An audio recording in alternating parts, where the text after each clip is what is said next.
The first person to laugh was Ryan Hicks.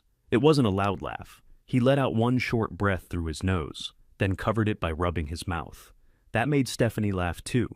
Jenna didn't join them, but she lowered her eyes to the papers as if there were nothing worth stopping. Caitlin sat at her grandfather's dining table with both hands around a cold mug of tea. She had turned 18 3 days earlier. Nobody had remembered until late that evening when Jenna came home with grocery store cupcakes and said they could celebrate after the estate meeting.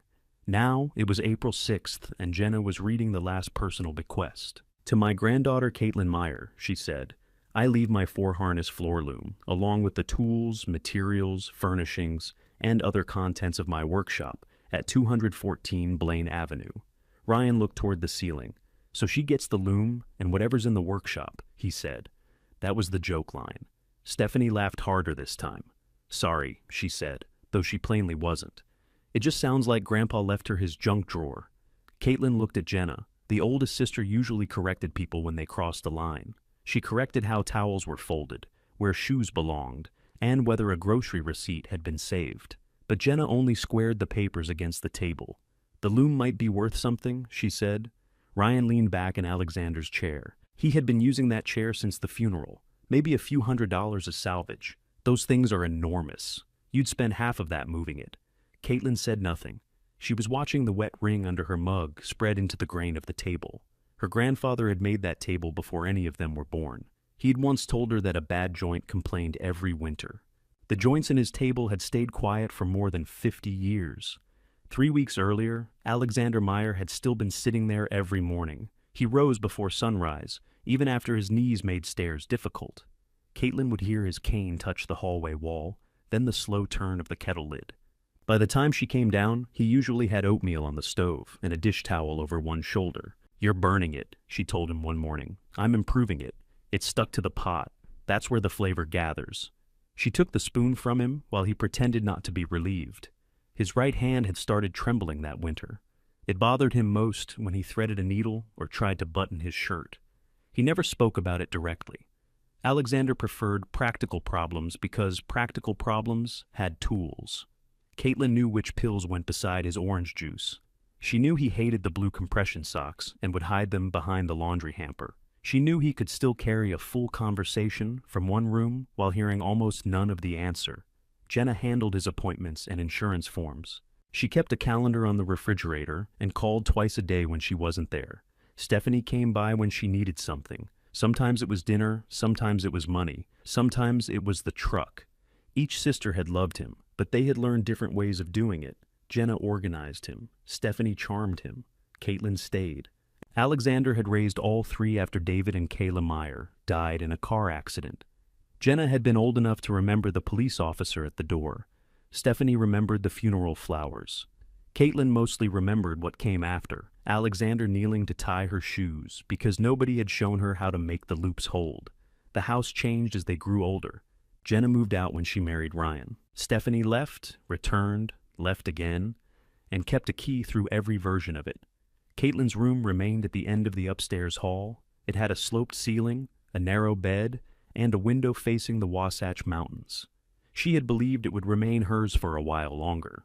Alexander spent most afternoons at the workshop on Blaine Avenue.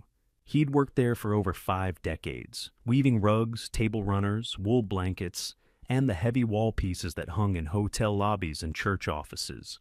In recent years, he took fewer orders. He still went because the loom was there. Caitlin went with him whenever she could. The workshop smelled of wool, machine oil, coffee, and the dry brick dust that settled along the windowsills. The loom stood near the center of the ground floor. It was built from dark maple, with 4 harnesses, 6 treadles, and a weaving bench polished by years of use. Alexander never called it an antique.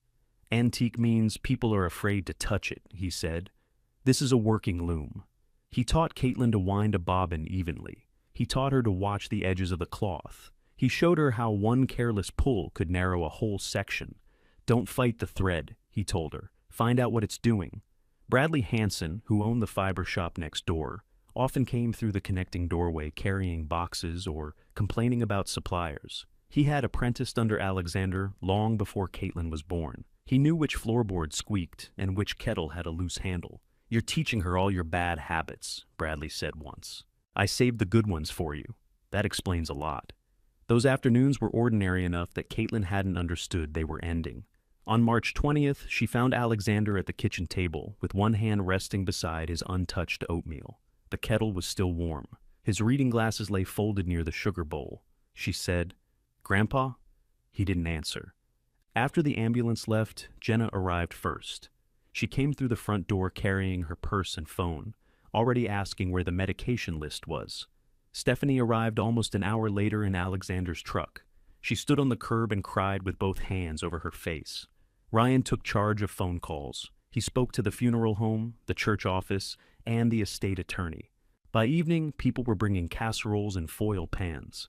Caitlin washed Alexander's oatmeal pot. She scrubbed until the burned part came loose, then dried it and returned it to the cabinet. Nobody asked her to. She needed one thing to be where it belonged. For the next 17 days, Jenna ran the house. She labeled food in the refrigerator. She collected Alexander's mail and placed it in a canvas tote. She opened the curtains each morning and closed them precisely at sunset. Ryan sat at the dining table with his laptop, making lists of property values. Stephanie walked from room to room, choosing memories. "I've always loved this," she said, touching the blue glass lamp in the front room. Caitlin remembered Alexander telling Stephanie not to put wet coats over it. "Take it," Jenna said. "Just put your name on the list." There was a list for furniture, another for tools, and another for items that might be sold. Caitlin's name appeared twice. One entry was beside the sewing basket from her grandmother. The other was beside a chipped cereal bowl Alexander used for loose change. She didn't add anything else. She was waiting for the estate papers. Alexander had never discussed money with her. He paid bills at his desk, then locked the drawer. When Caitlin asked whether the workshop lease was expensive, he told her it was taken care of. She assumed Jenna knew the details. Jenna knew everything adults were supposed to know. That assumption lasted until the meeting. The estate attorney had sent copies of Alexander's instructions. Jenna placed one set at each chair. There were no surprises at first. The house passed to Jenna to keep on behalf of the family. Jenna explained that she and Ryan would manage the taxes, insurance, and repairs. Stephanie received the savings account and Alexander's truck. The account held enough to change the way Stephanie sat in her chair. She stopped slouching and read the page twice. Caitlin received the loom and the workshop contents. Not the workshop building, as Ryan pointed out. Only what was inside. Caitlin lifted her eyes from the tea ring. "Did Grandpa own the workshop?" Ryan shook his head before Jenna answered. "No. The county record lists Jeffrey Schwartz as the owner." "Who's Jeffrey Schwartz?" "Some older man," Ryan said. "I looked him up. Grandpa leased the place. Then what happens to it? That depends on the lease." "Where is the lease?" Ryan spread his hands. "If Grandpa kept a copy, I haven't seen it." Caitlin looked at Jenna. "Have you?" "No." Jenna gave that answer quickly. Caitlin believed her. Jenna didn't yet know about anything beyond the pages on the table. "What am I supposed to do with a loom in somebody else's building?" Caitlin asked. Stephanie turned the truck key around her finger. "Sell it to one of those pioneer museums." "It isn't pioneer furniture. You know what I mean." "No, I don't." Jenna placed her palm between them. "Can we get through this without fighting?" Caitlin almost asked who had started the fight. Instead, she turned to the last page. Alexander's signature sat at the bottom in blue ink. The letters leaned slightly downhill. His hand had been shaking when he signed it. He had taught her to use that loom. He had left it to her by name. That meant something. She just didn't know what. Ryan closed his laptop. "There's another practical issue." Jenna's shoulders stiffened. She had known this was coming. Stephanie looked away, which meant she knew too. "What issue?" Caitlin asked. Jenna drew the house papers toward herself. "Ryan and I are going to move in here." Caitlin waited. Jenna continued. "The house needs work. We can't manage it from our place, and there's no point paying for two houses. You're selling your place, we'll probably rent it." Caitlin still didn't understand why everyone had stopped looking at her. Then Ryan said, "You're an adult now, Caitlin." The sentence reached her before its meaning did. "I turned 18 3 days ago." "I know. You gave me cupcakes." "This isn't about your birthday," Jenna said. "It sounds a lot like it is." Jenna took a breath. Her voice became softer, which was usually when she'd decided not to move. We can't keep treating you like you're 12. Nobody asked you to. You need to start making plans. I have plans. Sleeping in Grandpa's house isn't a plan. Caitlin looked around the room. The curtains were the ones Alexander had hung. His cane still rested beside the kitchen doorway. There was a faint dent in the rug where his chair used to sit. Grandpa's been gone 17 days, she said. Stephanie put down the truck key. Maybe give her some time. Ryan looked at her. How much? I don't know. More than this. Jenna pressed 2 fingers against her forehead. We're not putting her on the street. Then where am I going? Caitlin asked. Nobody answered immediately. Ryan said, You inherited the workshop contents. The workshop doesn't have a bedroom. It has an upstairs. It's an unfinished loft, Caitlin said. There isn't even heat up there. You could sell the loom and use the money for a deposit. You just said moving it would cost half its value. Ryan's jaw shifted. He disliked having his own sentences returned to him. Jenna said, You can stay until the end of the week. It was Monday. Caitlin stared at her oldest sister.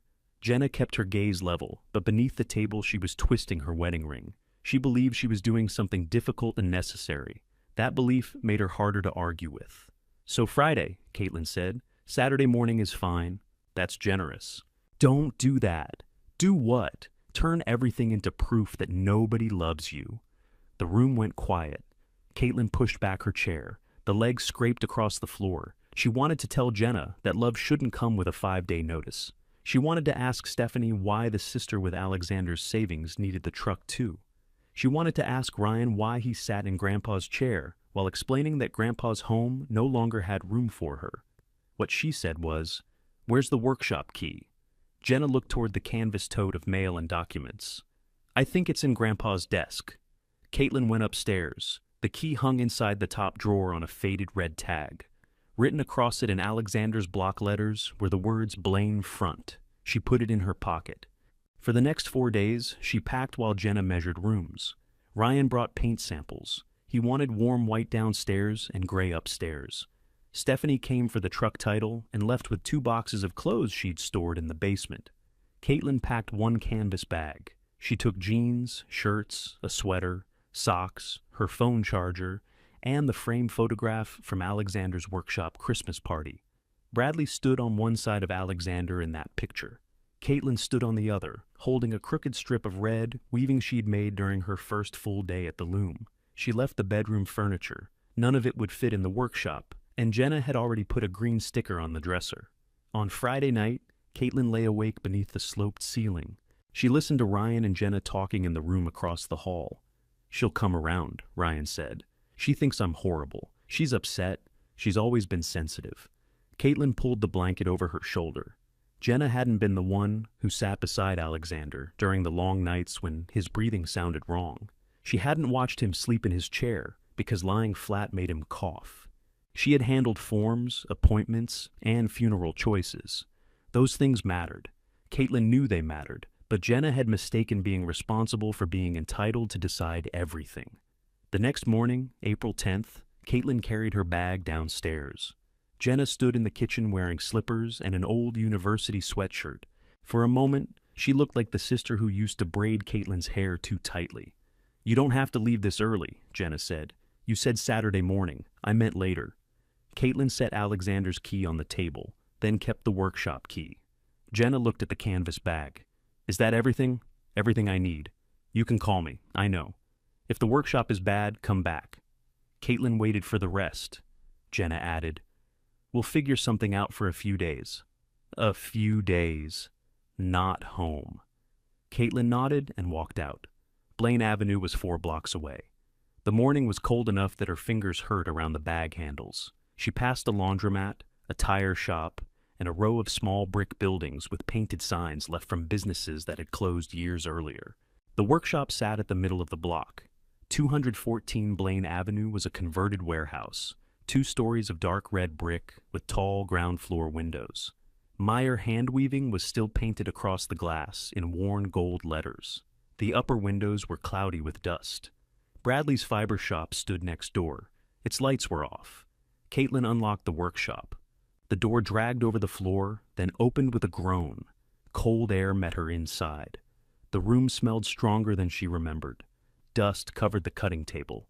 Bundles of wool leaned in open shelves. A bucket sat beneath a brown water stain near the back wall. The loom stood where Alexander had left it. Caitlin set her bag beside the bench. She turned on the lights. Only 3 fixtures came on. One flickered twice and went dark. The small washroom still had running water, though the faucet coughed rust before clearing. The wall heater didn't start. Upstairs, the unfinished loft held a utility sink, exposed pipes, bare brick, and a mattress Alexander had used during late commissions. The mattress smelled dry and clean enough beneath its canvas cover. Then Caitlin heard dripping below. She ran downstairs and found water spreading from the washroom. The pipe under the sink had split near the wall. She grabbed the bucket, shut the valve, and used old weaving towels to stop the water from reaching the loom. By the time she finished, her knees were wet and her hands were shaking from the cold. She sat on the floor beside the loom. Selling it would have been sensible. Calling Jenna would have been easy. Caitlin could already hear the relief in her sister's voice. Instead, she placed her palm against the polished maple frame. Alexander's initials were cut beneath the front beam, where most people would never notice them. Beside those initials were 4 smaller marks, one for each harness, he'd once told her, or maybe just 4 mistakes he'd decided to keep. Caitlin looked around the cold workshop. The place needed heat, plumbing, glass, locks, and more money than she had. She didn't own the building. She didn't know the landlord. She didn't know how long she could remain. All she had was the key, the workshop contents, and the one thing everybody else had laughed at. She got up, found a broom, and began sweeping a dry place for her bag. The broom had lost half its bristles, but it pushed the dust. Caitlin cleared a patch from the front door to the loom. Then she swept around the cutting table, the wool shelves, and the old cast-iron stove Alexander hadn't used in years. She found 3 dead light bulbs, a mouse nest made from blue yarn, and a coffee mug with Bradley's name written on the bottom. She was carrying the mug toward the sink when someone tried the front door. Caitlin? Bradley knocked against the glass. She let him in. He wore a brown work coat over a flannel shirt. A paper sack was tucked under his arm. "I saw the lights," he said. "You've got water on your jeans." Pipe broke. "What pipe?" "The one under the washroom sink." He handed her the sack and went to look. Inside were 2 breakfast sandwiches and a container of coffee. Caitlin hadn't eaten since the night before. She unwrapped one sandwich while Bradley knelt under the sink. "You shut the valve?" he called. "Yes." "Good. Can you fix it?" "I can replace that section. The question is why you're here before 8 on a Saturday." Caitlin took a bite and said nothing. Bradley backed out of the washroom. He studied her bag beside the loom, then looked toward the stairs. "No," he said. "What?" "No." "That's not a question." "Are you living here?" "For now." "Does Jenna know?" "She told me to leave." Bradley stared at her. He didn't ask whether she was exaggerating. That made it harder to keep chewing. "When?" "Today." "Today was the deadline?" "Yes." He looked down at the broken pipe in his hand. "Your granddad's been gone 3 weeks." "I know." "Does Stephanie know?" "She watched them tell me." Bradley rubbed his jaw. He was angry, but he didn't make a performance of it. He went next door and returned with a toolbox. Caitlin finished the sandwich while he removed the split pipe. The fitting near the wall resisted him. He muttered at it, changed wrenches, and muttered again. "Is there heat upstairs?" he asked. "No." "There's barely heat down here." "I noticed." "My shop has a shower in the back." "Why?" "Previous owner taught wool dyeing classes. People spilled things." "That doesn't explain a shower. It explains enough of one." He tightened the new fitting and opened the valve. Water ran without spraying onto the floor. "You can use it," he said. "The shower. You can also use the washing machine. I can pay you." "For what?" "Water, electricity. You can help me unload deliveries." "That isn't the same." "It is if I say it is." Caitlin knew charity when she heard it wearing work clothes. She also knew refusing would leave her cold and dirty. "All right," she said. "But you keep track of my hours." Bradley pointed a wrench at her. "You are exactly like him when you're scared." "I'm not scared." "Then you're exactly like him all the time." He packed his tools and walked around the loom. Dust lay across the breastbeam. The unfinished cloth still hung from the front. A gray wool runner with a narrow green border. Alexander had stopped halfway through a line. Bradley touched the cloth with 2 fingers. I wondered what would happen to this. It's mine, I heard. From Jenna, Ryan came by Thursday. Asked what the loom might sell for. Caitlin set the paper sack on the cutting table. What did you tell him? That it depended on condition, history, and whether some fool tried moving it without taking the harnesses off. How much? I didn't give him a number. He thinks a few hundred. Bradley's mouth tightened. Ryan knows houses. He doesn't know looms. Could it be sold? Anything can be sold. That isn't what I asked. Bradley went to the windows and opened one of the blinds. Morning light showed every floating piece of dust. A collector might want it, he said. A working studio might want it more. But it hasn't been properly cleaned in months. The cords are worn. The back beams shifted. That warp may be too dry to save. So Ryan was right. I didn't say that. You made a list. You asked what condition it was in. Caitlin stood beside the weaving bench. Can we fix it? Bradley looked at her. We? I know how to weave. I don't know how to repair the whole thing. Your granddad tried to teach you. I should have listened. He should have taught when people were listening. He did. No. He taught whenever he felt like talking. Those aren't the same thing. Bradley pulled the bench out and crouched beside the treadles. He pressed each one with his hand. The second rose slowly. The fourth didn't return at all. This won't be quick, he said. I'm not selling it. You decided that in the last 30 seconds? I decided at the house. Because Ryan laughed? Partly. That's not a good reason. It's not my only reason. Bradley waited. Caitlin looked at Alexander's unfinished cloth. He wanted me to have it. That much is true. I want to know why. Bradley stood. Then we start by making sure it still works. That was the first decision Caitlin made in the workshop. That wasn't forced on her. She would stay. She would repair the loom. She wouldn't call Jenna and ask permission to return. It wasn't a full plan. She had less than $200 in her checking account. The loft had no kitchen, and the only lock on the front door could be opened with patience and a library card. Still, a bad plan she had chosen felt different from a safe one handed to her. Bradley spent the rest of the morning helping her make a list. She needed a stronger lock, a space heater, cleaning supplies, 2 working lamps, food, and a way to cook it. The loom needed new heddle cords, leather ties, oil, and a careful inspection before they moved anything under tension. At noon, Bradley opened his shop. Customers came through the connecting door and stopped when they saw Caitlin. Most knew Alexander had died. Some said they were sorry. Others looked around for him before remembering. A woman buying cream-colored wool held Caitlin's hand between both of hers. Your grandfather fixed my mother's rug, she said. Caitlin didn't know the woman or the rug. He was good at that, she answered. He wouldn't take payment. That also sounds like him. After the woman left, Bradley placed a clipboard on the counter. You can inventory the undyed stock, he said. I'll pay you by the hour. I said I'd unload deliveries, and I need inventory. You didn't need it yesterday. I did. I was ignoring it yesterday. His shop was narrow and deep, with yarn arranged by fiber and weight. Handwritten tags hung from the shelves. The place looked orderly until Caitlin opened the storage cabinets. She spent 4 hours counting wool bundles and correcting Bradley's pencil marks. He paid her in cash and refused to round down the final half hour. That evening, she bought a space heater, soup, bread, eggs, and the cheapest electric kettle she could find. The lock would have to wait until Monday. She ate soup upstairs with the heater aimed at the mattress. At 9, Jenna called. Are you at the workshop? Yes. How bad is it? Cold. Caitlin. What? Don't make me pull every answer out of you. The pipe broke. Bradley fixed it. The water works. I bought a heater. Is he still there? No.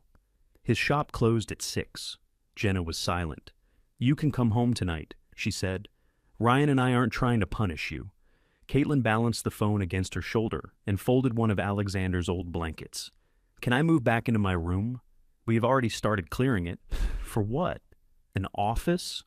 Ryan's voice came faintly through the phone. Jenna covered the receiver, but Caitlin heard them speaking. Then Jenna returned. We can put you on the couch. For how long? Until you find somewhere. I found somewhere. That workshop isn't a home. Neither is your couch. Jenna sighed. At least text me at night so I know you're safe. Caitlin almost refused. Then she pictured Jenna awake, twisting her wedding ring and checking her phone. I'll text, she said. The next 2 days were spent making the workshop difficult to enter. Bradley helped install a deadbolt. Caitlin paid for it. He found 2 metal window latches in his back room and claimed they had been taking up space for years. She cleaned the washroom, carried ruined cardboard to the alley, and blocked the loft stair opening with a curtain. On Monday afternoon, a utility worker came to read the meter. Caitlin met him beside the building. "The account's still under Alexander Meyer," he said. "He died." "I'm sorry, someone needs to transfer service." "Can I do that?" "If you're taking responsibility for the bill." She filled out the form on her phone. The deposit took most of what remained in her account. Before the worker left, she asked, "Do you know who owns the building?" He looked at the meter. "Not from this. County records should tell you. They say Jeffrey Schwartz." Then I'd start there. Caitlin had never heard the name before the estate meeting. She searched it that evening. Several people had the same name. One old business listing appeared for Schwartz Print and Bindery on the west side of Salt Lake City, but the telephone number had been disconnected. She wrote the address on the back of Bradley's inventory sheet. The next morning, she asked him, "Do you know Jeffrey Schwartz?" Bradley paused while cutting packing tape. "I've heard the name. Ryan says he owns this building." "That sounds right." "You never met him?" "Not that I remember." "Who did Grandpa pay rent to?" Bradley set down the tape. "He mailed a check." "To Jeffrey?" "I never read the envelope." "You worked beside him for more than 20 years. That doesn't mean I opened his mail. I'm not accusing you. You sound like you are." Caitlin folded the inventory sheet. "I'm trying to understand how long I can stay." Bradley's expression changed. "Your granddad paid this year's rent in January," he said. "I drove him to the bank because his truck battery was dead. He came out with a cashier's check." "For how much?" "I don't know." "Who was it made out to?" "I didn't see, but you know it was rent. That's what he called it." "Did he pay yearly?" "I think so." "You think so?" "Caitlin, he kept his business private, even from me. That didn't match the man who left receipts on top of the refrigerator and complained openly about the price of coffee. Alexander had been private about family money, but not ordinary bills." Caitlin looked through his desk that afternoon. The unlocked drawers held order slips, yarn samples, postage stamps, and a stack of thank you cards. The bottom drawer was locked. She tried the workshop key. It didn't fit. Bradley watched from the doorway. "Do you have a key for that?" she asked. "No." "Did Grandpa?" "He had keys for everything." "Where?" "Usually in his pocket." His keys had gone into Jenna's canvas tote after the funeral. Caitlin called her. "I need Grandpa's desk keys." "Which desk?" "The one at the workshop." "I don't know if I have them." "They were on his key ring. Ryan sorted those." "Can I come look?" There was a pause. "We're busy tonight. I didn't ask to stay for dinner." "That's not what I meant." "Then leave them outside." Jenna's voice cooled. "I'll look." She called back an hour later. "There's no key-marked workshop desk." "Can you send me a picture of the ring?" "Caitlin, I'm not photographing every key. There are maybe 12. Ryan said he checked them." "Did you?" Another pause. "No." "Then I'd like to." Jenna agreed to bring the ring by the following weekend. She didn't. Caitlin didn't call again. The locked drawer bothered her, but forcing it would damage the desk. Alexander had taught her never to break a thing simply because she didn't yet understand how it opened. For the next week, she worked beside Bradley. They cleaned the loom one section at a time. He removed the front beam, while Caitlin labeled each cord with masking tape. They vacuumed dust from the lambs and replaced 2 cracked leather ties. Bradley made her redo the first knot. "It holds," she said. "It holds today. You pulled it as hard as you could. I won't be the one sitting here when it fails." She cut it loose and tied it again. He had his own shop to run. When the bell rang next door, he dropped whatever he was doing and went to help a customer. Caitlin worked alone until he returned. Sometimes that took 5 minutes, sometimes an hour. He never treated the loom like a monument. He leaned tools against it, complained about its awkward fittings, and called Alexander stubborn for using handmade wooden pegs where metal bolts would have been easier. "He built this part himself," Bradley said, tapping the shuttle shelf. "How do you know?" "I watched him replace it." "When?" "Long time ago." "That's precise." "You want the year?" "Yes," Bradley thought. 1991, maybe 92. "You were apprenticing then." "I was doing most of the work while he called it apprenticing." Caitlin smiled despite herself. By April 20th, the room around the loom was clean. Sunlight reached the floor. The gray runner remained on the front beam, but the dry outer threads had been loosened and tied. Bradley opened a shallow drawer built beneath the cutting table. "Shuttles," he said. "Bring them over." There were 9. Some were narrow boat shuttles for fine yarn. Others were heavy wooden pieces shaped by Alexander's hands. Caitlin wiped each one with a soft cloth and checked the metal tips. Bradley picked up an older shuttle with a dark end cap. "This one feels wrong." "Wrong how?" "Heavy on one side." Caitlin held out her hand. Before he passed it over, his thumb pressed near the end. The wood gave a small cracking sound. Bradley froze. A thin line appeared around the cap. It was too straight to be a natural break. "Don't move it," Caitlin said. "I'm not moving. You're holding it. That isn't the same." He lowered the shuttle onto the cutting table. Caitlin leaned close. The end cap didn't match the surrounding maple. It had been stained carefully, but the grain ran in another direction. A narrow line of old glue showed beneath the crack. "Alexander repaired everything he owned," Bradley said. "He wouldn't glue an end like that." "What's inside?" "A bobbin chamber." "Then why seal it?" Bradley picked up a small, flat tool. "We can stop." "Why?" "Because this was hidden on purpose. That's why we shouldn't stop. It might be personal." He left the loom to me. Bradley met her eyes, then slid the tool into the cracked seam. The false cap lifted. There was no bobbin inside.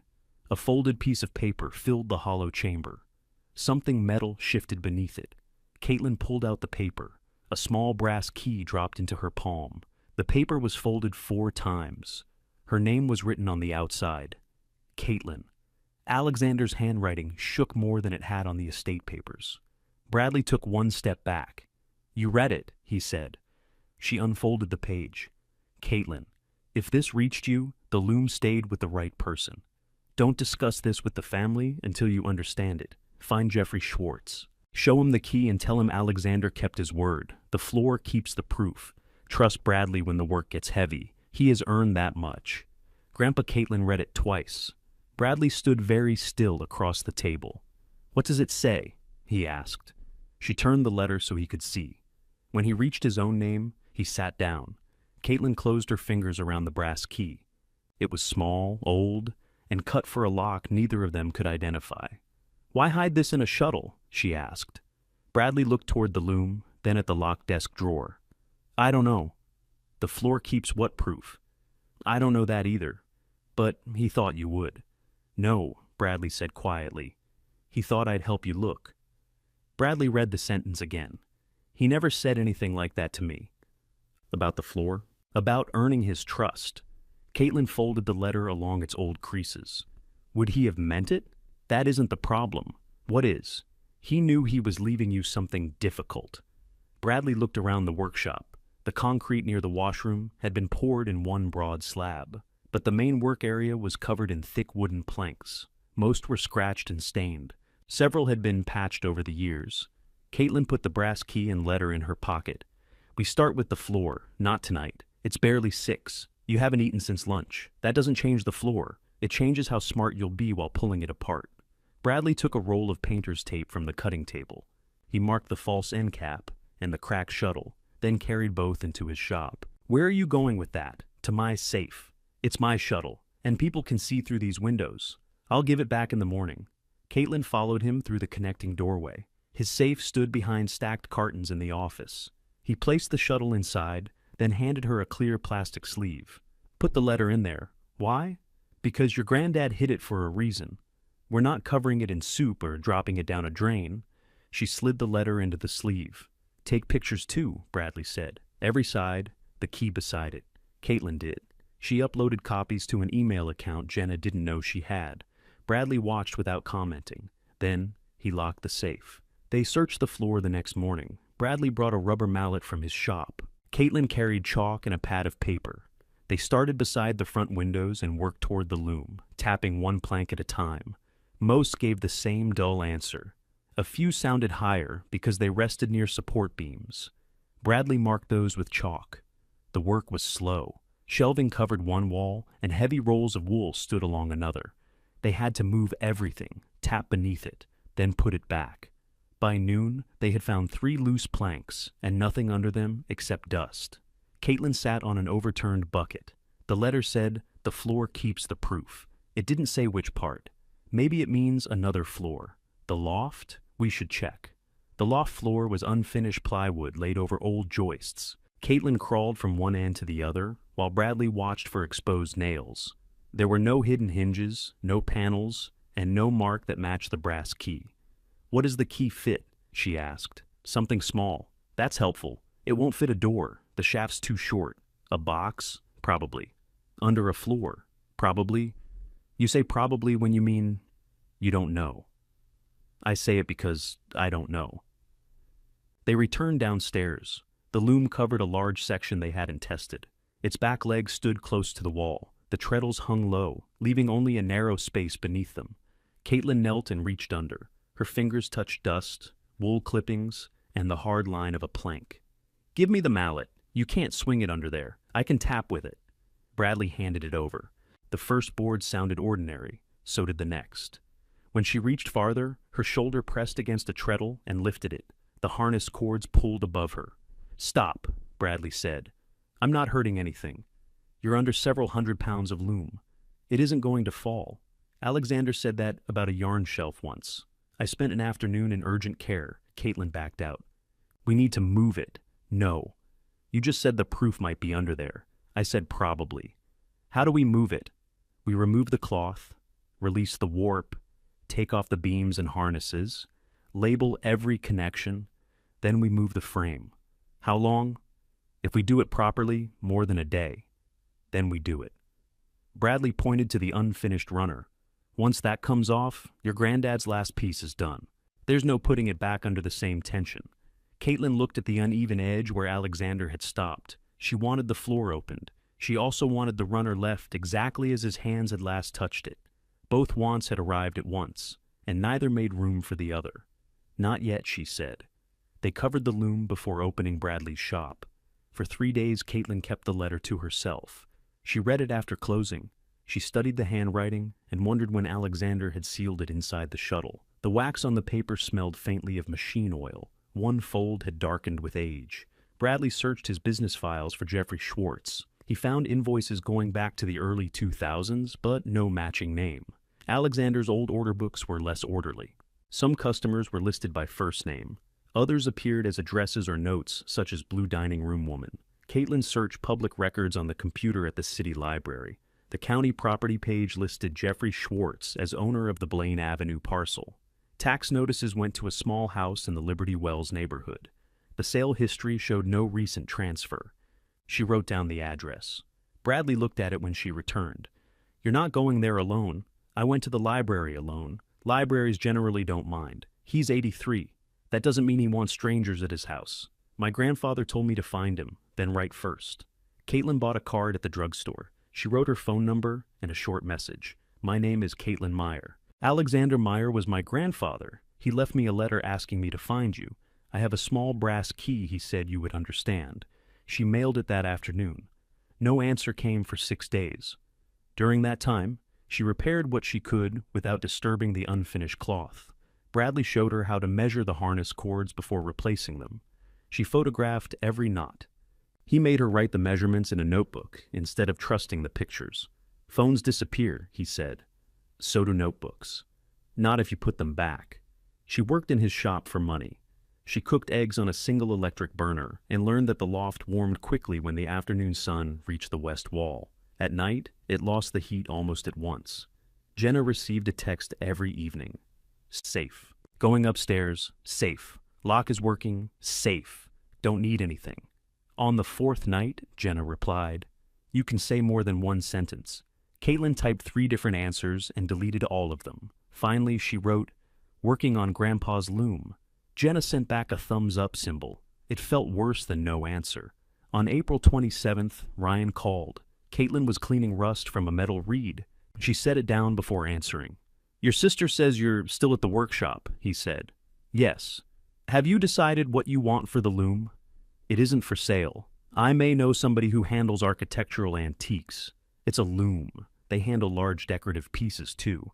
It isn't decorative. Caitlin, nobody's going to use a machine that old commercially. Grandpa did. That was Grandpa." She wiped oil from her fingers. "Did you find the key for his desk?" Ryan paused. "What key?" The locked drawer at the workshop. I went through the ring. None of those fit. Can I have the ring? The estate still needs access to the house and vehicles. You can take off the keys you need. I'll talk to Jenna. That's what she said. He changed his voice. It became the patient voice he used with nervous home buyers. Look, I'm trying to help you get something useful out of what he left. I don't want you sitting in that building with no income because you think selling the Loom means you didn't love him. Caitlin looked at the letter in its plastic sleeve. Ryan believed the Loom was a burden. He knew about the building owner because he had searched the property record. He did not know what Alexander had hidden. I'm not selling it, she said. Just let me get a number. No. You don't have to accept it. I said no. She ended the call. That evening, she moved the letter from her bag to Bradley's safe. She also wrote the date and time of Ryan's call in the Loom notebook. Bradley read the entry. What's that for? So I remember. You think he's going to claim you agreed to sell? No. Then why write it? Because Grandpa told me not to discuss the letter with my family. Ryan called about the Loom without knowing about the letter. That's not suspicious. He wants to sell things. I know. Bradley handed back the notebook. You've chosen to pay attention. Caitlin put it beside the Loom tools. I should have started sooner. On April 28th, Jeffrey Schwartz called. His voice was thin but clear. I received your card. Caitlin stood so quickly that the weaving bench scraped the floor. Thank you for calling. You said Alexander left you a letter. Yes. When? He died on March 20th. Silence filled the line. I didn't know, Jeffrey said. I'm sorry. No, I should have called him. We kept putting it off. Caitlin waited. What does the key look like? He asked. She described it. Is there a number stamped near the head? She turned on the lamp and held the key close. 14. Jeffrey let out a slow breath. Where did you find it? Inside one of Grandpa's wooden shuttles. The end had been sealed. Another silence. Did anyone else see it? Bradley Hanson. I don't know him. He worked with Grandpa. Did your sisters see it? No. Keep it that way for now. The same instruction had come from Alexander. Hearing it from a stranger made Caitlin grip the phone tighter. Why? I'd rather explain in person. Can I come to your house? Friday morning, 10 o'clock. May. First was bright and cold. Bradley drove because Caitlin didn't have a car. He stayed outside in his van after Jeffrey made it clear the invitation was for her. The house was smaller than it had looked online. Wind chimes hung silent beside the porch. Jeffrey opened the door before she knocked. He was tall, with white hair combed straight back. He studied her face. You look like David, he said. You knew my father? A little. Come in. His front room held 2 armchairs and shelves of bound books. Framed printing plates hung on the walls. A tabletop press sat near the window. Caitlin remained standing until he pointed to a chair. Show me the letter. She handed him the plastic sleeve. Jeffrey read it slowly. When he finished, he pressed one thumb against Alexander's signature. He kept his word, he said. What word? Jeffrey removed his glasses. In 1988, my print shop was failing. I was 45 and too proud to admit it. A large customer didn't pay. The bank was ready to take my equipment. Alexander loaned me $15,000. Grandpa had that much? He had savings. More importantly, he trusted me. Did you pay him back? Not in cash. I couldn't. Jeffrey looked toward the tabletop press. I owned the Blaine Avenue property. Alexander had been renting part of it. We made a long ground lease, 99 years. He paid rent, but the loan was the reason I gave him a fixed option to buy. For how much? $22,000. Caitlin thought she had heard him wrong. The whole building? The parcel and warehouse. Why that amount? It covered what I still owed against the property and the costs I expected. It was fair then. And now? Jeffrey didn't answer directly. Now it would be a very unusual price. Why didn't anyone know? Alexander didn't want people treating me like a man he had rescued. I didn't want people knowing how close I came to losing the shop. We kept our arrangement private. Do you have the lease? My copy was ruined years ago when a pipe burst in my basement. Caitlin felt the room narrow around her. Then there's no proof. Alexander had the signed original. He hid something under the workshop floor. Jeffrey looked at the brass key in her palm. That key opened a flat steel document box. I gave it to him with the lease. Where did he put it? He never told me. Did the lease say he could leave it to someone? Jeffrey nodded. We added a side letter later. He named you. Caitlin couldn't speak for a moment. Why me? He said the others would sell before they understood what they had. What do I have? A right if the papers still exist. If? The option has a death clause. Alexander insisted on it because he didn't want the property tied up forever after he was gone. His assignee gets 180 days from his death to use it. Caitlin counted without meaning to. March, April, May. The months no longer looked wide. What happens after that? The option ends, and the building remains mine. Jeffrey put his glasses back on. If you can't find Alexander's original, all you have is an old man telling you what he remembers. Caitlin closed her fingers around the key. Then, I need to move the loom. Not by yourself, Jeffrey said. I have Bradley. I meant, don't drag it across the floor because you're in a hurry. Alexander built that loom before either of us had gray hair. I won't, you will want to. The deadline makes people careless. Jeffrey went to a desk near the window and opened a drawer. He took out a small calendar, turned to September, and counted with the tip of a pen. September 16th, he said. That should be the last day, assuming I remember the language correctly. Caitlin wrote the date on the back of her envelope. Will you put what you told me in writing? Jeffrey looked up. If we find the lease, if we don't find it, I'll need your statement more. You're right. His reluctance wasn't about helping her. She could see that now. Signing a statement meant bringing the private loan into daylight. For 38 years, he and Alexander had protected his pride with silence. Alexander's death had left Jeffrey holding a promise he'd hoped never to explain. I won't tell people more than they need to know, Caitlin said. You may not get that choice. Neither will you. A small smile moved across his face. You do look like David, he said. But that answer was Alexander. He wrote his full phone number beneath the deadline. Then he gave Caitlin the name of the print shop's former bookkeeper, though he warned her the woman had moved out of Utah years earlier. Call me when you open the box, he said. You're sure the key is for it? I stamped the number myself. Outside, Bradley was leaning against his van with a cup of coffee. He straightened when Caitlin came down the path. Well, we have to take the loom apart. That good? There's a box under the floor, or there was. Bradley opened the passenger door. What's in it? A 99-year lease. He lowered the coffee. Caitlin got into the van. Grandpa loaned Jeffrey money in 1988. Jeffrey gave him a purchase option on the building. How much? $22,000. Bradley stayed outside for a moment. For this building? The whole property. He came around and sat behind the wheel. He didn't start the engine. Jeffrey told you that? Yes. And the papers are under the loom? Probably. Bradley looked through the windshield. You've started saying probably. I learned from an expert. This isn't funny. I know. How long do you have? Until September 16th. He started the van. Back at the workshop, they stood on opposite sides of the loom. The gray runner hung between them. One end remained wound around the cloth beam. The other stretched through the reed and heddles toward the back. We finish with this first, Bradley said. You said we couldn't finish it. We can finish the cloth. We can't finish Alexander's pattern. What's the difference? We secure the last line he wove. Then we cut it off without pretending the next line was his. Caitlin ran her hand above the green border without touching it. Will it unravel? Not if you hem it. Then show me. They worked until closing time. Bradley demonstrated how to pass a narrow securing thread through the final row. His first attempt was quick and even. Caitlin's was too tight. You're pulling the edge in, he said. I can see that. Then stop. I am stopping. You're still holding it. Caitlin released the thread. Bradley went next door when his shop bell rang. She sat alone at the bench and loosened her work. The unfinished line bothered her. It looked like an interrupted sentence, but she resisted the urge to make it neat. Alexander had stopped there. That was the truth of the cloth.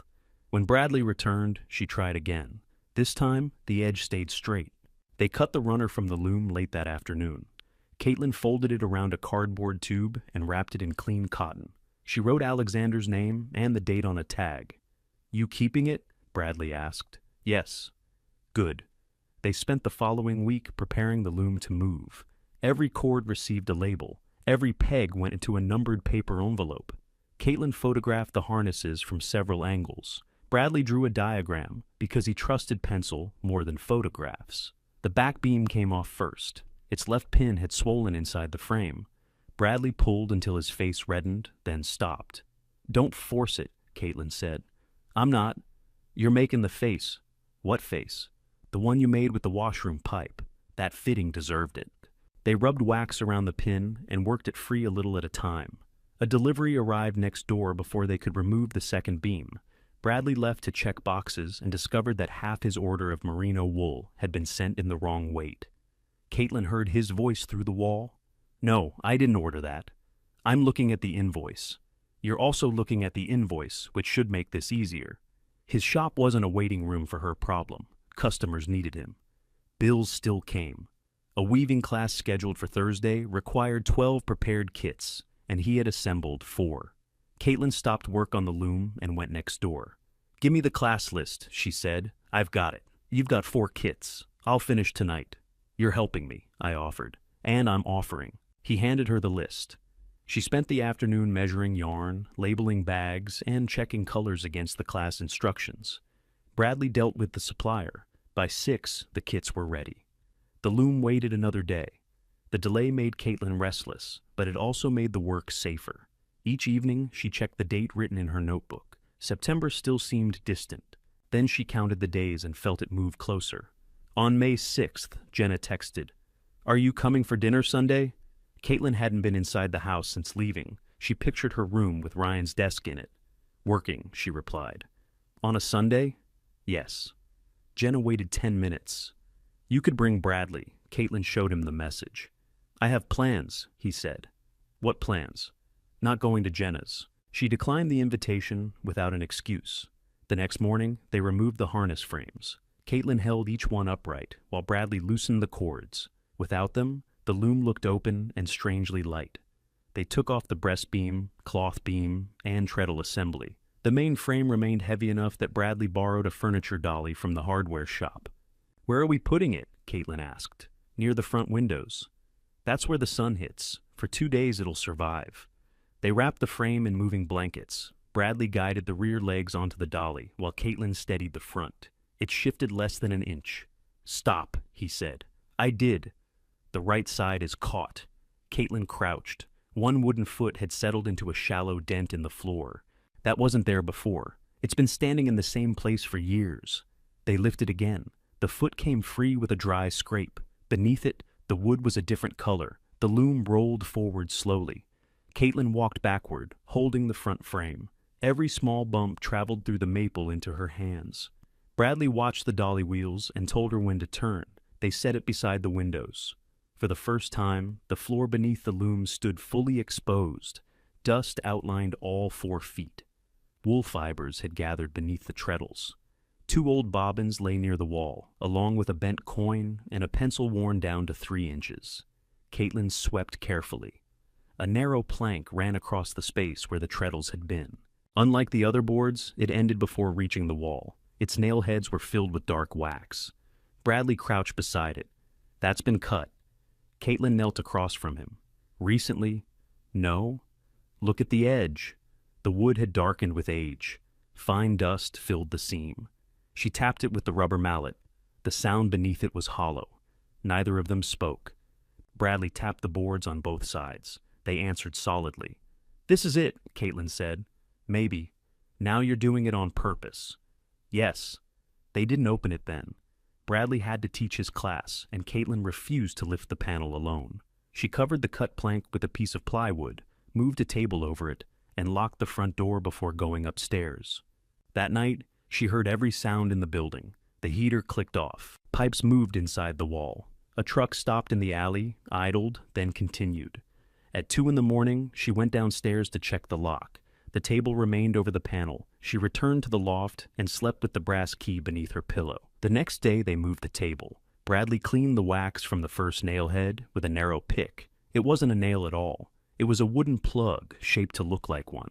There were 4 plugs in the panel. He worked them loose and found screws underneath. "Alexander did this," he said. "You recognize the work?"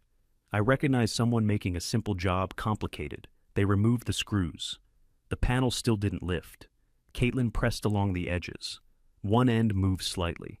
Tongue and groove, Bradley said. We need to raise this side and slide it. He pushed a thin pry bar into the seam. Caitlin held a block of wood under it to protect the floor.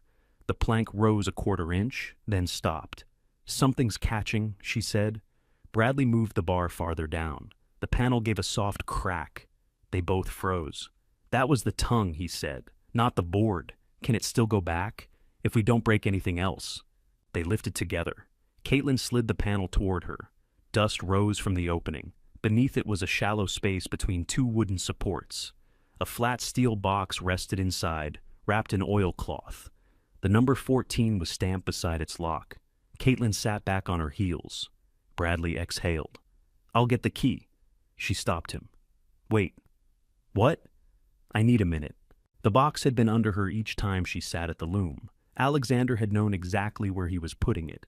He had hidden the first clue inside a tool she would only open if she kept working. Then he placed the proof where the loom itself protected it. Caitlin reached into the cavity and lifted the box. It was heavier than she expected. Bradley set it on the cutting table. She took the key from the safe next door. It entered the lock, but resisted when she turned. Don't force it, Bradley said. I know. She pressed down on the lid to ease the latch. The key turned. Inside, sheets of yellowed paper lay beneath a layer of waxed cloth. The first page carried the words, Ground Lease Agreement, in dark type. Below them were the names Jeffrey Schwartz and Alexander Meyer. Caitlin read the date, June 18th, 1988. Bradley stood beside her. Keep going, he said. The lease was more than 20 pages long. Each page held initials at the bottom. Jeffrey's signature and Alexander's appeared on the final sheet, witnessed and notarized. Behind it lay a separate option agreement. Caitlin found the price in the middle of the first page, $22,000. The term was written exactly as Jeffrey remembered. The option remained available during Alexander's life, then for 180 days after his death to a properly named assignee. A thick envelope beneath the agreement held rent receipts.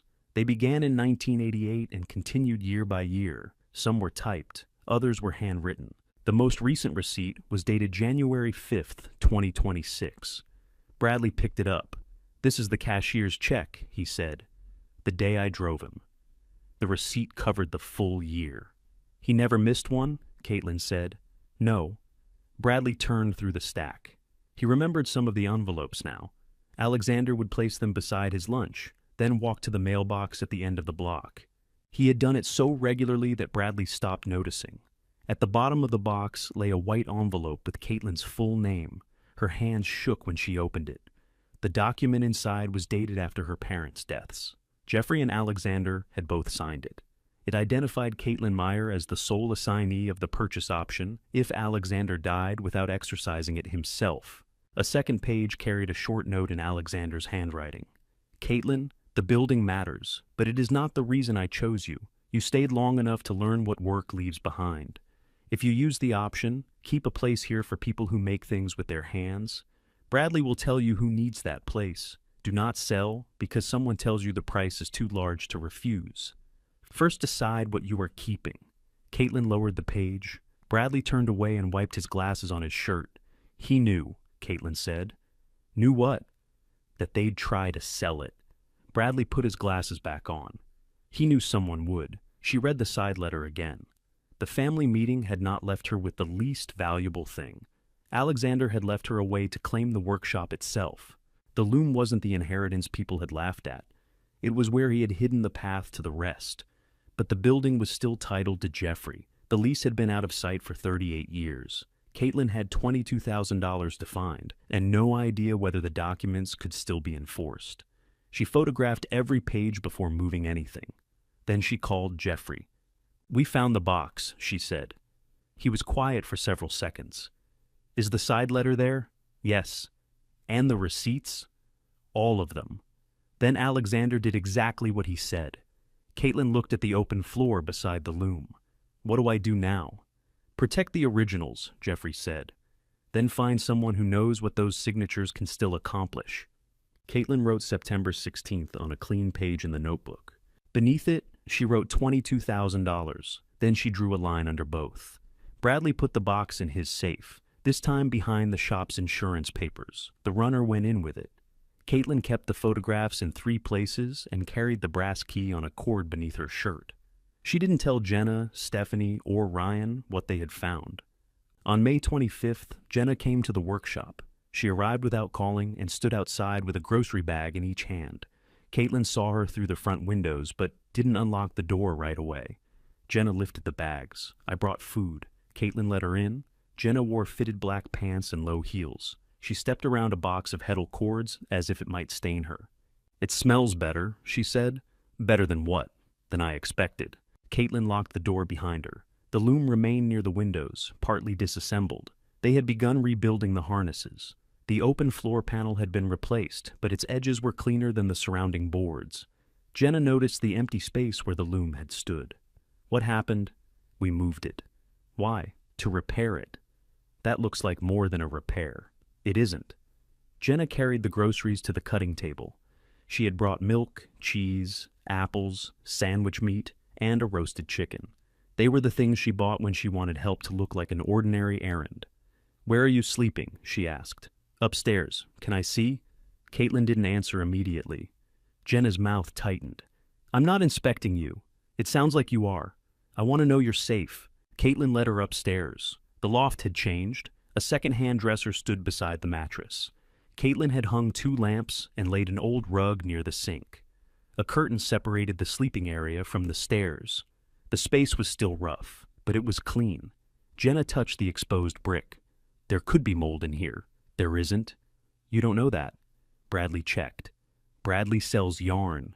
He also spent more than 20 years repairing this building with Grandpa." Jenna looked toward the ceiling. Rain stains marked 2 old leaks. "You can't stay here all summer. I've stayed here 6 weeks. That doesn't make it reasonable." Caitlin leaned against the sink. "What do you want?" "I want you to come home." "To the couch? We could work something out." "What?" Jenna hadn't prepared an answer. She had prepared concern, groceries, and a tour that would frighten Caitlin into agreeing. "We could clear the small room downstairs," she said. "The room Ryan uses for listings? He can move the desk." "And how long could I stay?" "Why do you keep asking for a deadline?" "Because last time you gave me one." Jenna turned away. The truth was simple, though she didn't want to say it. She wanted Caitlin home because Caitlin living in the workshop looked bad. Neighbors had asked questions. A woman from the church had called Jenna and offered bedding, which meant people knew the youngest Myers sister was sleeping above an unheated workroom. Jenna had spent years being the capable one. She arranged funerals, paid bills, and remembered appointments. She could endure being disliked. She could not endure looking careless. She also wanted the house to feel settled. Caitlin's empty room accused her each time she passed it. Bringing Caitlin back under rules Jenna controlled would quiet that feeling. "You're making this harder than it needs to be," she said. "I'm living where you sent me. We didn't send you here. You gave me 5 days to leave and reminded me I inherited the workshop contents. I thought you'd sell them, I know." Jenna looked downstairs toward the loom. "Ryan can still help with that. I'm not selling. Why are you being so stubborn?" "Because Grandpa left it to me. He left me the house. That doesn't mean I have to keep every old pipe and cabinet. He asked you to keep the house for the family." "And I am. By turning my room into an office?" Jenna's face changed. "The house costs money, Caitlin. Taxes, repairs, utilities. Ryan needs space to work. I'm trying to keep what Grandpa left us from falling apart. So am I." They stood in silence. Jenna went downstairs first.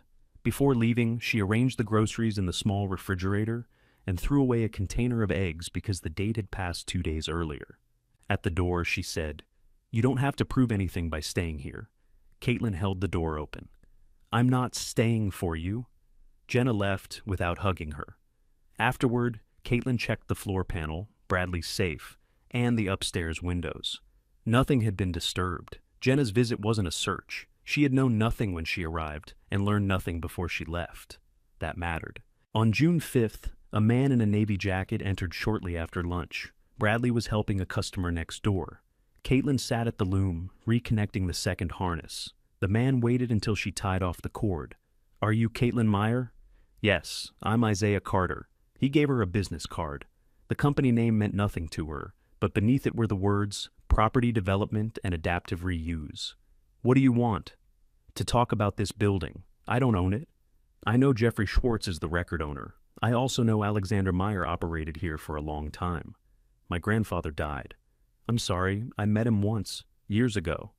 Caitlin waited. Isaiah looked around without touching anything. His attention moved from the high ceilings to the freight doors at the rear. My firm is acquiring interests along this block, he said. Some purchases, some options. We're considering a mixed-use project. What kind of project? Workspace on the ground floor, housing above. We'd preserve the brick fronts where we can. And what happens to this workshop? That depends on who controls the leasehold. Caitlin kept her face still. You'd need to ask Jeffrey. I have. He declined to discuss a sale. A small warmth moved through her. Jeffrey had kept quiet. Then why are you asking me? Because your grandfather's estate may have tenant rights. If you control those rights, we might pay for an assignment or early surrender. How much? I'd need to review the lease. What if there isn't one? Then we'd discuss relocation assistance for the business and contents. You want the building empty. I want a clean transaction. Isaiah didn't pretend otherwise. Caitlin respected that more than she expected. What's the block worth? She asked. Depends what can be assembled. This parcel. I haven't done a final appraisal. Give me a rough answer. He looked toward the connecting door, then back at her. Enough that you shouldn't sign anything without independent advice. Is that your sales pitch? It's advice. He placed a second card on the cutting table. If you decide to discuss your position, call me. I'll make an offer in writing. After he left, Bradley came through the door. What did Carter want? You know him? I know the company. They bought an option on the old appliance warehouse. He wants this building. Bradley picked up the card. That explains the survey crew. What survey crew? 2 men measuring the alley last week. I thought the city sent them. Caitlin looked at the lease photographs on her phone. Jeffrey said 22,000 was fair in 1988. It was. What is it now? Bradley glanced around the workshop. More. How much more? I sell wool, remember? Isaiah's interest changed the meaning of the hidden papers again. The option wasn't only cheap because it came from another time. Someone was trying to assemble the block around it. Caitlin called 3 law offices that afternoon. The first required a consultation fee she couldn't spare. The second didn't handle ground leases. The third promised to return her call and didn't. She didn't call Isaiah. 10 days later, Jenna returned with Ryan and Stephanie. This time, nobody brought food. Ryan carried a folder. Stephanie wore sunglasses even after coming inside. Jenna looked at the rebuilt loom. You've been busy. Caitlin stood beside the bench. What's in the folder? Ryan placed it on the cutting table. A proposal. From who? From us. He opened it to a single-page agreement.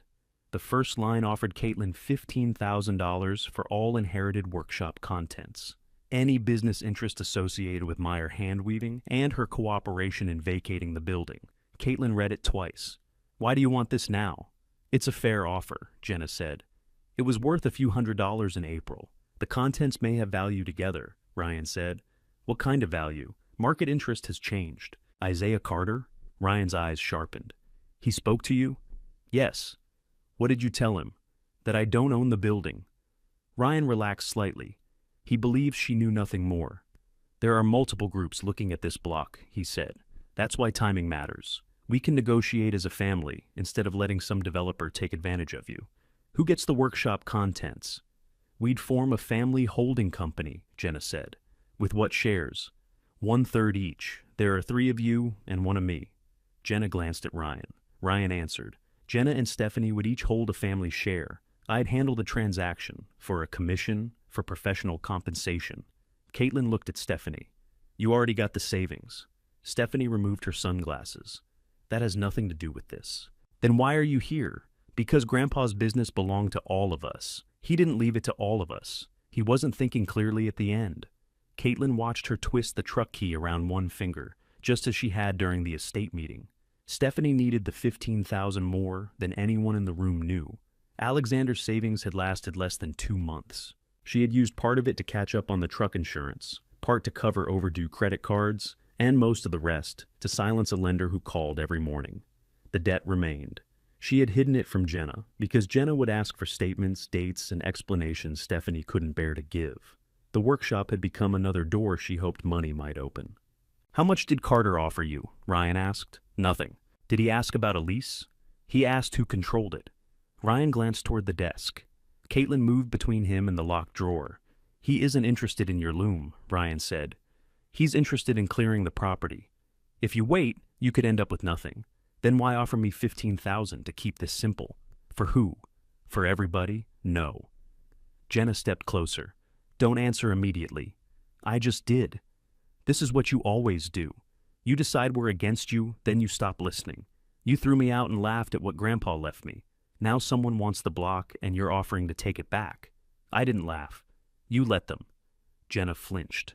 Ryan closed the folder. The offer expires Friday. It expired now. Stephanie put on her sunglasses. You think Grandpa chose you because you sat with him, she said. Some of us had lives. Caitlin opened the door. Bradley stood visible in the fiber shop, watching but not interfering. Jenna left first. Stephanie followed. Ryan paused on the sidewalk. You don't understand what you're holding, he said. Caitlin kept one hand on the door. That's why you came. After they drove away, Ryan sent a message from the passenger seat to a rival buyer interested in the block. If he delivered control of the workshop and kept Isaiah Carter out, the buyer had promised him the listing and acquisition commission. Beside him, Jenna rehearsed what she would say on the next visit. Stephanie checked her bank balance and turned her phone face down. None of them had come for the same reason, but all three needed Caitlin to sign. The following morning, Caitlin called Jeffrey. He listened without interrupting while she described the offer. They know someone wants the block, he said. They don't know about the lease. Not yet. Do you know an attorney? My old attorney died years ago. His firm closed. That's helpful. I made 2 calls after you found the box. One person gave me a name. Christine Padilla's office was on the 2nd floor of a narrow building near the courthouse. Her receptionist offered an appointment for June 25th. Jeffrey told Caitlin to take it. That's 10 days away, Caitlin said. You spent 6 weeks finding the papers. Spend 10 days finding the right person. Caitlin called Christine's office herself. She explained that an option deadline was approaching. The receptionist asked her to email photographs of the first page, signature page, option agreement, and side letter. An hour later, the appointment moved to 8 in the morning on June 25th. Bradley drove Caitlin and Jeffrey downtown. The original papers remained inside the steel box. Bradley carried it with both hands from his shop safe to the van. Caitlin sat beside it in the back seat. Christine met them in a conference room with no view. She was 41, wore a dark green jacket, and had already printed the photographs Caitlin sent. Before opening the box, she asked each of them how the documents were found. Caitlin explained the shuttle, letter, brass key, and floor panel. Bradley described moving the loom and opening the cavity. Jeffrey explained the loan and the document box. Christine took notes. Who knew the box was under the floor, she asked. Alexander, Jeffrey said. Anyone else? Not me. Did you sign these documents? I signed the lease, option, and later side letter. Were they signed on the dates shown? Yes. Did Alexander pay rent for the full term? Every year. Christine opened the box. She handled each page by its edges. She compared the signatures, notary seals, paper, and page numbers. Then she counted the rent receipts and arranged them by year. This is unusually complete, she said. Grandpa kept receipts for light bulbs, Caitlin said. That may be useful too. Christine read the option agreement twice. The first problem is money, Caitlin said. I don't have $22,000. That is a problem. It isn't the first one. Christine turned the lease around. There's no county recording stamp. Caitlin looked at the blank upper corner. What does that mean? It means nobody recorded this lease in 1988. Is it fake? No. An unrecorded agreement can still be valid between the people who signed it. But the public land record doesn't show it. A buyer searching the title would see Jeffrey as owner and may not see Alexander's interest. Can we record it now? Possibly. First, I verify everything I can. Then Jeffrey signs a current confirmation. We record the original lease, the option, and a memorandum explaining the assignment. What can stop us? Someone could challenge Alexander's authority to assign the option. Someone could claim the side letter was created later. The estate could argue the rights belong in probate. Ryan will do all three. Christine looked at her. Why? Because he wants me to sell the workshop contents through him. That isn't enough reason to start expensive litigation. He has a buyer. Do you know that? I know he said there were multiple groups. I know he offered me $15,000 for everything after calling the Loom worthless. Christine wrote Ryan's full name. Is he acting as the estate's real estate agent? I don't know.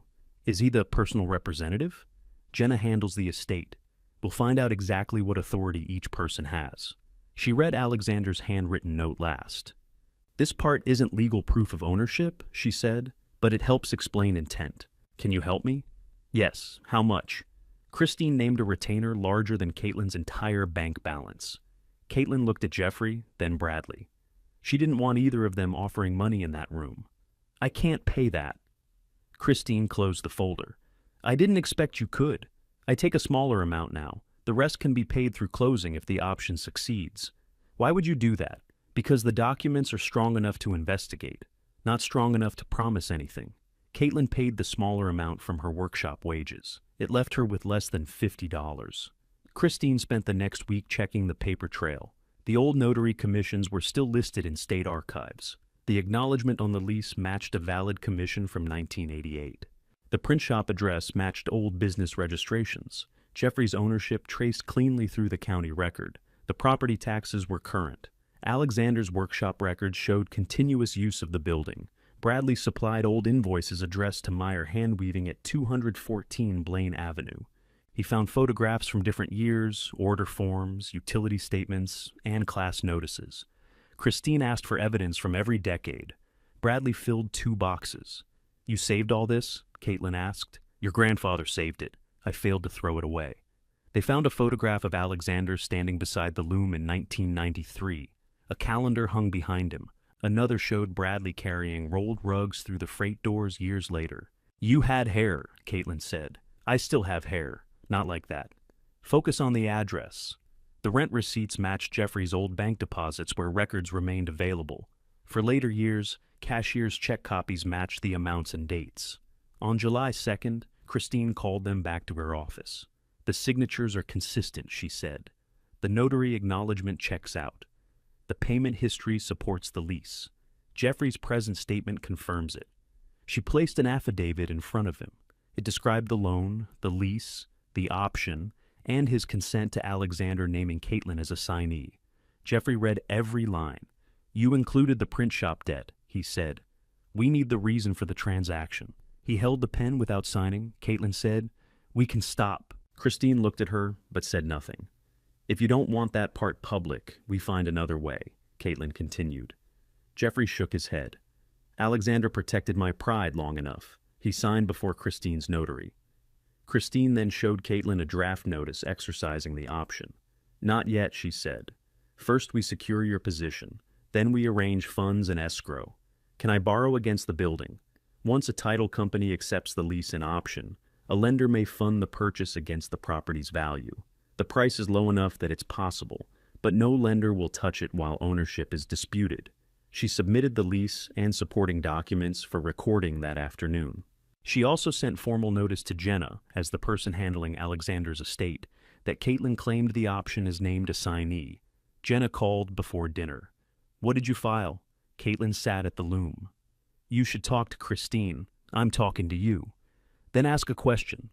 Did Grandpa leave you that building? He left me an option. For $22,000? Caitlin looked toward Bradley.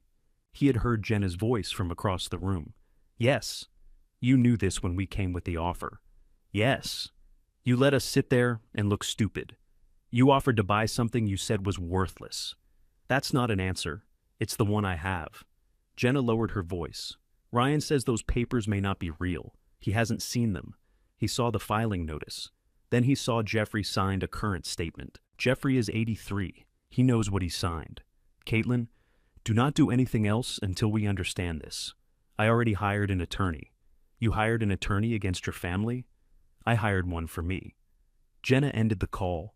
On July 10th, Christine received Ryan's probate objection. He claimed the side letter was fraudulent, Alexander lacked capacity when he signed it, and all lease rights belonged to the estate rather than Caitlin. He asked the court to prevent any transfer until the dispute was resolved. Christine read it aloud in her office. Can he freeze the option? Caitlin asked. He can make the title company refuse to close without a court order. The deadline won't stop while we wait. No. So he can run out the clock. He can try. Christine had already requested an expedited hearing.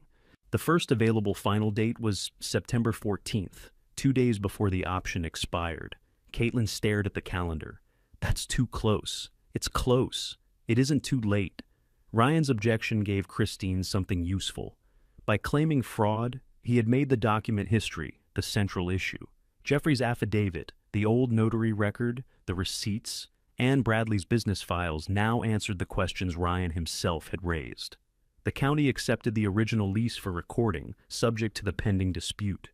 Christine kept the original side letter and returned stamped certified copies to her locked file room. A title company issued a conditional commitment. If the court confirmed Caitlin's assignment and option, it would ensure the purchase.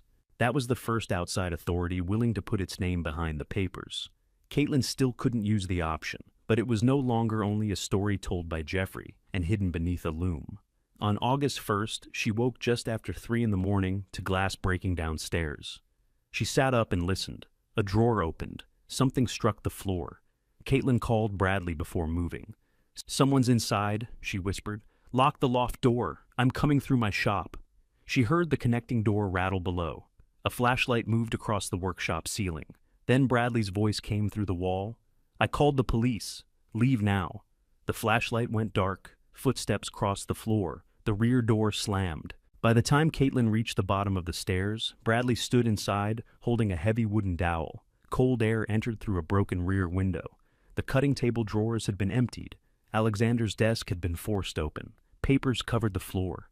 The panel beneath the loom had been lifted again. Caitlin checked Bradley's safe. It stood open. "The box," she said. Bradley stared at the empty shelf. They found it near the rear door. The lid was bent, and every paper inside had been taken. A police officer recovered Stephanie's sunglasses beneath the broken window. At 7 that morning, Stephanie called. "I didn't know the originals weren't there," she said. Caitlin sat on the weaving bench. "Where are the papers?" "I burned them. The original lease is recorded. Christine has the side letter." Stephanie began crying. Ryan said, "If the originals disappeared, the court couldn't use them. And you believed him? I needed this to stop." "No. You needed money." Stephanie went silent. Caitlin looked at the broken glass scattered across Alexander's floor. "You could have asked me for help. You would have said no. You didn't give me the chance." Caitlin ended the call and gave the recording to Christine. Then she photographed the workshop exactly as Stephanie had left it. Bradley swept the larger pieces of glass into a box. Caitlin covered the window with plywood. She wore work gloves and checked each corner twice for splinters. The police had taken the sunglasses and photographed the bent rear latch. Stephanie didn't return to the workshop. She sent 3 messages that afternoon. "I'm sorry. I wasn't trying to hurt you. Please don't tell Jenna what Ryan said." Caitlin saved them and sent copies to Christine. She didn't answer. At noon, Jenna called. "Did Stephanie break into the workshop?" "Yes. She says she only went in because some papers belonged to the estate. She broke a window at 3 a.m. I know what time it was." "Did she tell you she burned the lease papers?" Jenna became quiet. "She said they were copies. She believed they were originals. Why would she do that?" "Ask Ryan. I'm asking you. He told her the court couldn't use the documents if the originals disappeared." Jenna's voice dropped. "He did not tell her to break in." "I didn't say he did. You're making it sound like he did." "I'm telling you what Stephanie told me. She's upset. She says things when she's upset. She said it before she knew I recorded the call." Jenna stopped speaking. Caitlin heard a door close on Jenna's end. Then came the sound of footsteps. "You recorded your sister?" She admitted destroying evidence. "She's your sister. She was standing in a parking lot burning papers she stole from me. That isn't what happened. You weren't there." Neither of them spoke for several seconds. Jenna finally said, "Send me the recording." "Christine has it." "I'm not asking Christine. You'll hear it in court if she uses it." "Caitlin, please." The word was unusual from Jenna. It almost worked. "I'll ask Christine what I can send," Caitlin said. Jenna exhaled. "Thank you." That evening, Christine told her not to send anything. "They filed an accusation of fraud," she said. "We preserve every communication. We don't give Ryan a private preview of evidence. Jenna doesn't know what he did. She will." "When?" when it protects your case instead of helping him change his story.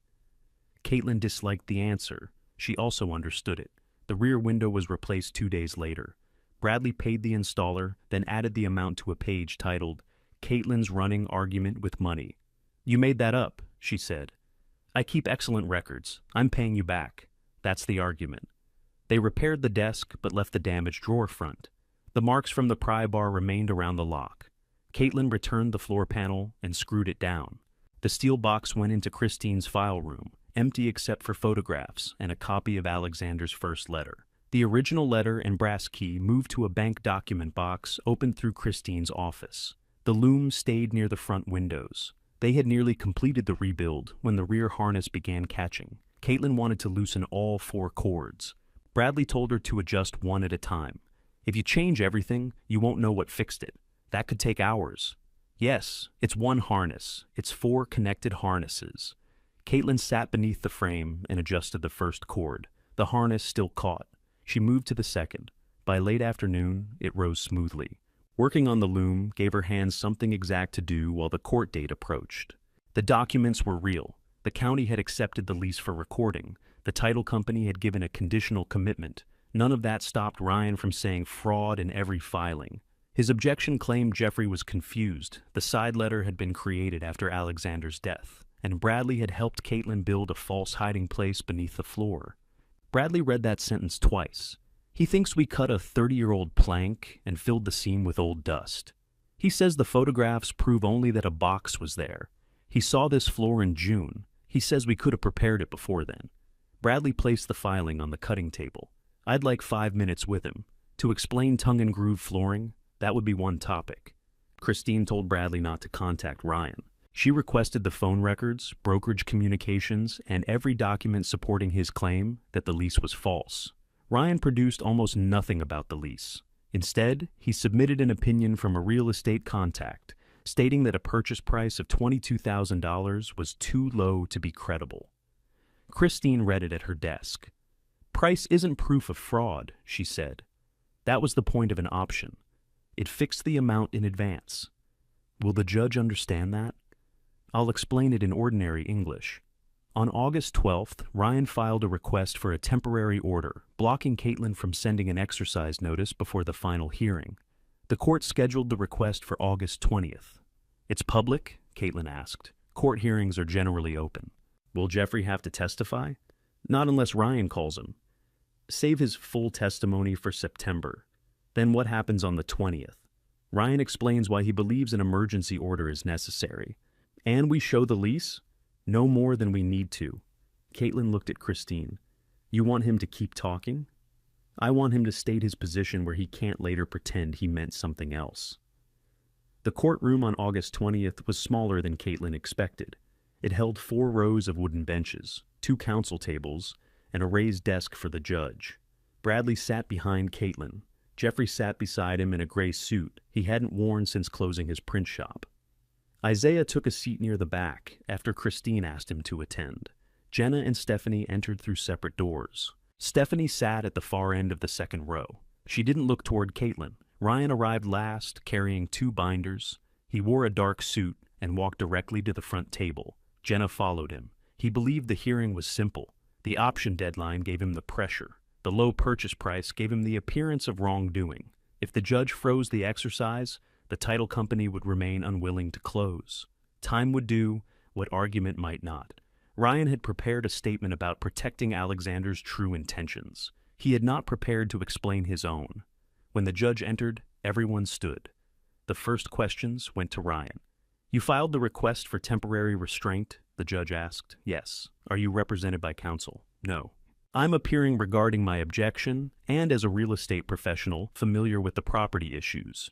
You are not a beneficiary under the will. My wife is." Jenna sat very still. "And your basis for claiming immediate harm?"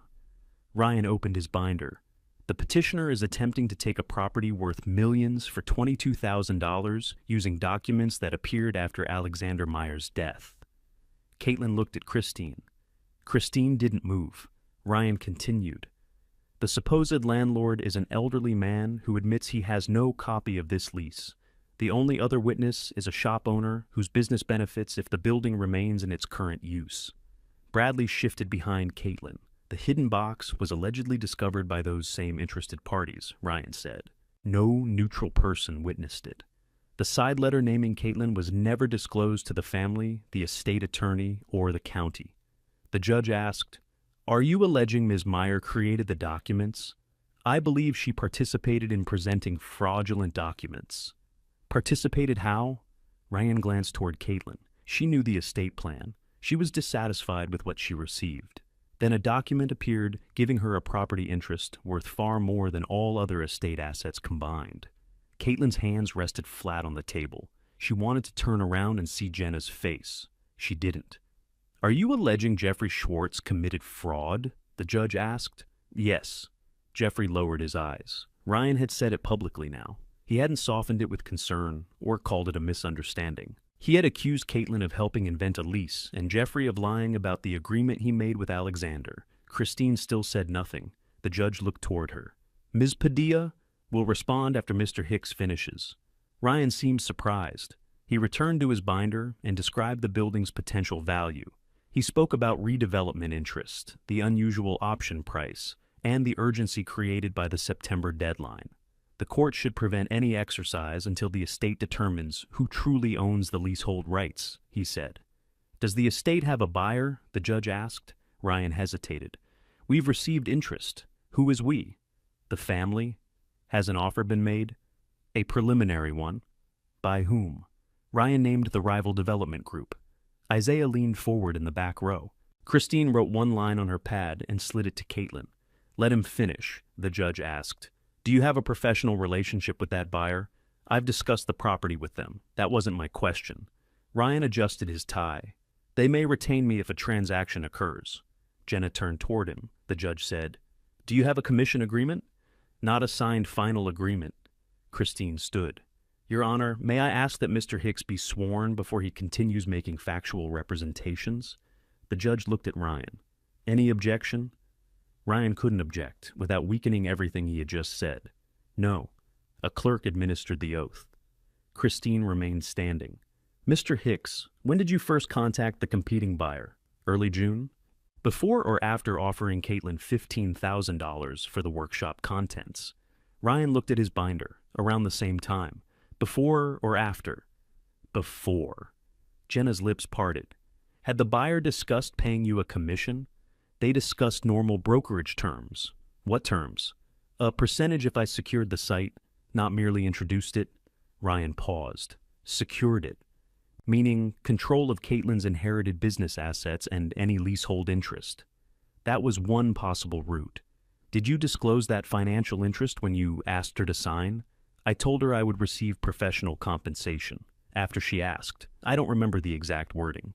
Christine lifted a document. "We received this yesterday in response to our request for brokerage communications.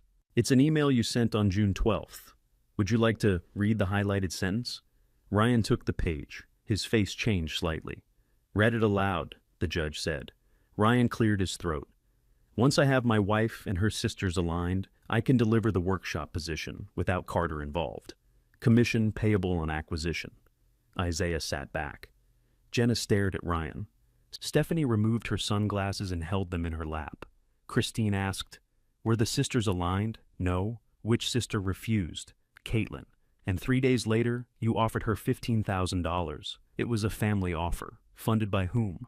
"The buyer would have reimbursed acquisition costs if the site closed. So, Caitlin's own workshop interest was to be purchased with money tied to the buyer, while you received a separate commission. It wasn't finalized.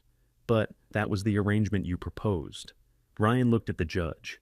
"The financial issue doesn't make the lease authentic." Christine nodded. "That's true. We'll prove authenticity to the final hearing. Today, it explains why you want an emergency order." She sat down. Caitlin had not spoken. Jeffrey had not testified. Christine had not opened the certified lease, played Stephanie's call, or described the records in her file room. Ryan had created the hearing and supplied the first proof against himself.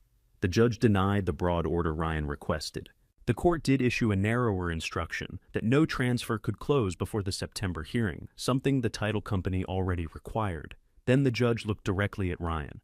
Your financial interest will be considered when the court weighs your allegations. The gavel struck once.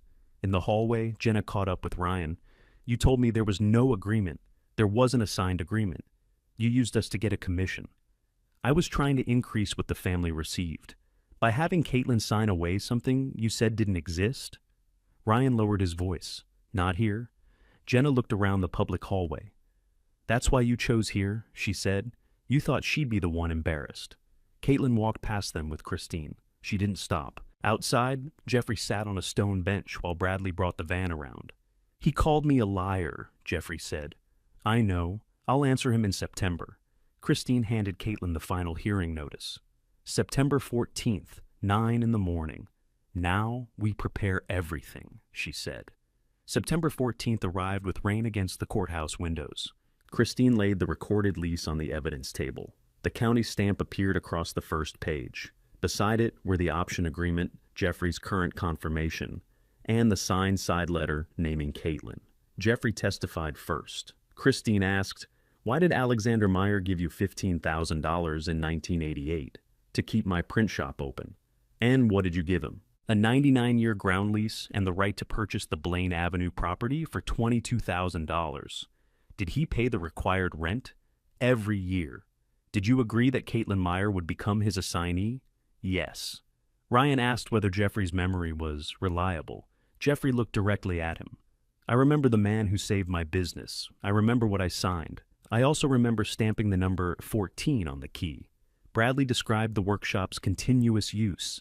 He identified invoices, utility records, photographs, and 38 years of rent receipts. Then he explained how they had removed the unfinished runner, disassembled the loom, and opened the floor panel beneath the treadles.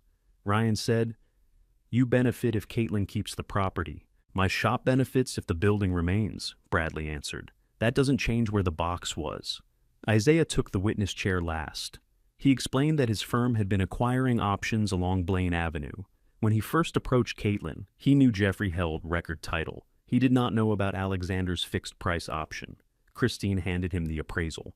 "What is the current market value?" "Approximately $2,600,000. A quiet movement passed through the courtroom. "Did Caitlin use the hidden lease to attract your interest?" "No. We were interested before she told us anything about it." "Did Ryan Hicks have a competing financial interest?" Isaiah looked toward Ryan. "Yes. The other buyer circulated an acquisition plan, naming him as the broker who would be paid if they secured this site." The judge asked Ryan to return to the witness chair. "Why did you accuse Ms. Meyer and Mr. Schwartz of fraud?" the judge asked. "The documents appeared after Alexander died. They were found after he died.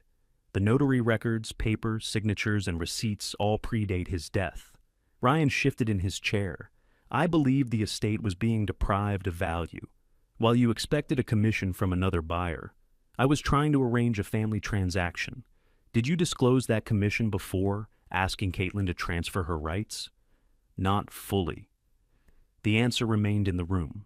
Christine didn't play Stephanie's recorded call. She didn't need it. The lease was recorded. Jeffrey had confirmed its origin. Bradley had shown continuous payment and occupancy. Isaiah had confirmed the value independently. Ryan's objection had come from a financial interest he concealed until the court forced him to explain it. The judge dismissed the challenge. "The option and assignment are valid," she said. "Caitlin Meyer may exercise the purchase right before its deadline." Caitlin didn't realize she was holding her breath until Bradley touched her shoulder. 2 days later, she sat in Christine's office with Jeffrey beside her. A local lender funded the $22,000 price through a loan secured by the building. The title company released the money after Jeffrey signed the deed. He pushed the pen toward Caitlin. "Your turn." She signed the closing papers. At 4:17 on September the 16th, 214 Blaine Avenue belonged to her. Jeffrey accepted the purchase money without ceremony. Before leaving, he placed the old brass key in Caitlin's hand. "The box is yours too," he said. "So is the print shop story." "I suppose it is. I'll tell it properly." He nodded. That's all Alexander expected. Isaiah made a written offer for the property the following week. It was large enough to clear every immediate danger in Caitlin's life. She met him inside the workshop. "I'm not selling," she said. "I expected that." "Then why make the offer?" "So you could choose with a real number in front of you." She handed it back. I want the studio downstairs and my home upstairs. That will cost money, I know. Isaiah looked around the open room. If you ever want advice without an offer attached, call me. This time, Caitlin kept his card. Stephanie entered an agreement to repay the broken window and damaged desk. Caitlin didn't pursue further charges after the papers were recovered through their recorded copies. She also didn't give Stephanie a key or pretend the break-in no longer mattered. Jenna came alone in October. Workers had installed heating in the loft. The first kitchen cabinet stood against the wall. Downstairs, Bradley was helping Caitlin level the loom. I owe you an apology, Jenna said. Yes. Jenna looked toward the repaired rear window. I kept telling myself I was holding the family together. You were deciding who counted. I know that now. Caitlin tightened one of the loom's feet.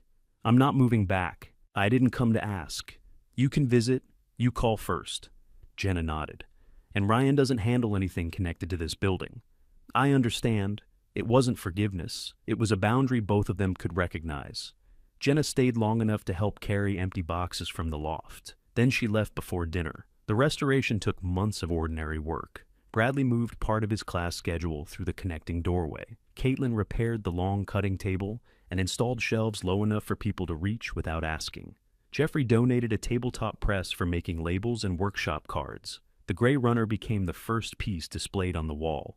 Its final uneven line remained exactly where Alexander had stopped. On opening morning, Caitlin and Bradley hung the new sign across the front glass. Alexander Meyer, Hand-Weaving Studio. The first class filled every bench. Some people came to weave. Others brought spinning wheels, mending, or small wooden tools that needed a shared table and good light.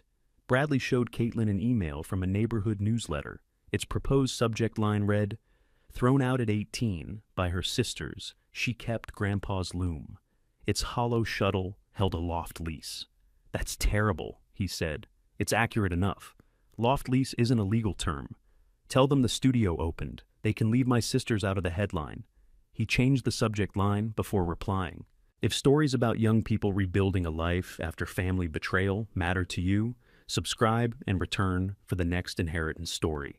That evening, after the last student left, Caitlin locked the front door and turned off the cutting table lamps. Warm light remained in the loft above her. She sat at Alexander's restored loom and placed her feet on the treadles. The repaired harnesses rose without catching. A shuttle crossed through the open threads, then returned beneath her hand. Outside, snow began settling on Blaine Avenue. Inside, the loom kept working, and above it waited the home. Nobody could tell her to leave.